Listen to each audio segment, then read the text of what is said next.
Midnight snack, nag-take out lang po siya. Dahil tinamad siya magluto. Nagpe-paint kasi siya kagabi. At bago siya mag-paint pala, naglaro muna siya. So, nag-big win. Magte-take out na lang daw siya. Yun pala yun. Sana all nagbi-big win. Di naman obvious na ako din. Pakinggan niyo yung background. Ito po ang aming midnight snack, Jollibee.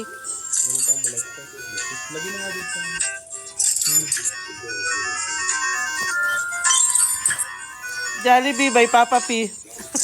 Kairis ko ang ano, Tinidor, dali. Mix. para makuha ano. Kumakang tinidor. Dali, pahan tayo sa ganito. Dali.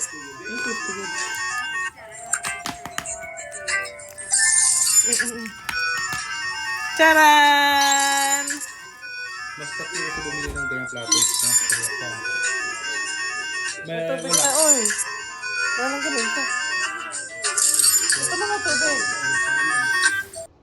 Ayan po, at hindi naman sila halatang mga gutom. Kanya-kanyang kain. Ang ate niya nasa kwarto lang. Ayaw daw at nagda-diet. Wow, sana all. After namin kumain, tinawag niya ako sa sala sa taas. At pinakita niya sa akin yung pinapaint niya. Ang laki na ng pinagbago dahil yung unang video ako natatandaan niya, parang 2 buwan pa yung nasa taas at nasa baba.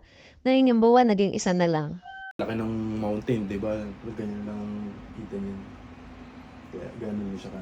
Okay siya detalyado. Ha? Ang pecs niya kapag ka ano.